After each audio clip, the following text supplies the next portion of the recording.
ছাত্র সংঘর্ষে অশান্ত বাংলাদেশ। ঢাকা বিশ্ববিদ্যালয়ে তুমুল সংঘর্ষ, ছাত্রদের সঙ্গে দুর্ব্যবহারের অভিযোগ, অশান্তি রুখতে স্টান গ্রেনেডের ব্যবহার পুলিশের।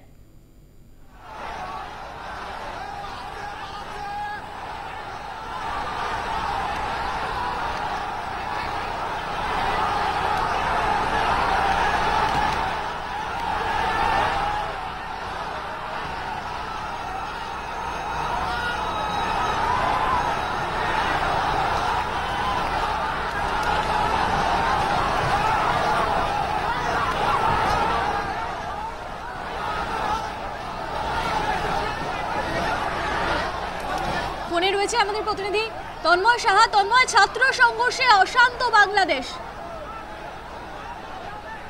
যে কোটা সিস্টেম নিয়ে আমরা গত জুলাই মাস থেকে বাংলাদেশে অশান্তি দেখেছিলাম, আবারও কিন্তু সেই কোটা সিস্টেম নিয়েই কিন্তু অশান্ত। অ্যাডমিশনে কোটা তোলার দাবি, তা নিয়ে কিন্তু ঢাকা বিশ্ববিদ্যালয় চত্বর সহ বেশ কয়েকটি এলাকায়, ঢাকার নীলক্ষেত সংলগ্ন এলাকা, সেখানে কিন্তু রীতিমতো রাত জুড়ে ব্যাপক সংঘর্ষ। এবং যে ছবি আমরা দেখাচ্ছি, দুপক্ষ ছাত্র, তাদের মধ্যে কিন্তু লাঠি সোটা নিয়ে রীতিমতো মারামারির পরিস্থিতি তৈরি হয়। আমরা প্রত্যেকেই গত জুলাই মাস ধরে দেখেছি, টানা জুলাই মাস ধরে যে ছাত্র সংঘর্ষের ছবিটা দেখেছি, সেই ছবিটা কিন্তু আরো একবার ফিরে আসলো বাংলাদেশে।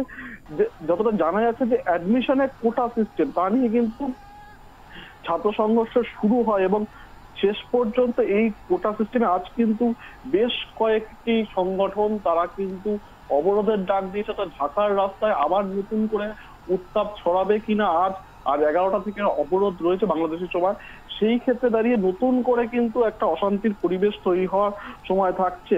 যথা জানা যাচ্ছে যে রোববার নীলক্ষেত এলাকার মোড় এলাকা থেকে ঢাকা বিশ্ববিদ্যালয় এবং ঢাকা বিশ্ববিদ্যালয় অন্তর্ভুক্ত যেসব সরকারি কলেজগুলো রয়েছে, তাদের শিক্ষার্থীদের মধ্যে সংঘর্ষ হয়েছিল এবং এর মধ্যে পুলিশের বিরুদ্ধে পক্ষপাতিত্ব অভিযোগ আছে। অর্থাৎ পুলিশ কিন্তু ঠিকঠাক কাজ করেনি, এমনটাই অভিযোগ কিন্তু ছাত্রদের। এবং তা নিয়ে কিন্তু গতকাল রাতভর অশান্তি চলে এবং আজও কিন্তু বিশ্ববিদ্যালয় চত্বর এবং নীলক্ষেত এলাকা সহ ঢাকার একাধিক এলাকায় কিন্তু অবরোধের ডাক দিয়েছে কলেজ, বিশেষ করে কলেজগুলোর সামনে। সেক্ষেত্রে আবার নতুন করে সংঘর্ষ জড়াবে কিনা, থাকার পরিস্থিতি আবার ঠিক কি হয় সেদিকে নজর রাখতে হবে। আরো একবার মনে করিয়ে দিই যে জুলাই মাসে কিন্তু এই কোটা আন্দোলন এবং এই কোটা বিরোধী আন্দোলন ঘিরেই কিন্তু যে সংঘর্ষ তৈরি হয়েছিল, তার পরিণতি কিন্তু হাসিনাকে পদত্যাগ করতে হয়েছিল। তারপরে আরো একবার এই কোটা নিয়ে সংঘর্ষ, অ্যাডমিশনে কোটা তুলে দেওয়ার দাবি নিয়ে ছাত্রদের এই অশান্তি এবং দুপক্ষের যে অশান্তির ছবি গতকাল রাতভর বাংলাদেশের রাস্তায় দেখা গেছে, তা কিন্তু আরেকবার উদ্বেগ বাড়াচ্ছে। একেবারে তন্ময়, ধন্যবাদ। ছাত্র সংঘর্ষে অশান্ত বাংলাদেশ, অশান্তি রুখতে স্টান গ্রেনেডের ব্যবহার পুলিশের, ছাত্রদের সঙ্গে দুর্ব্যবহারের অভিযোগ, অ্যাডমিশনে কোটা পদ্ধতি তোলার দাবি।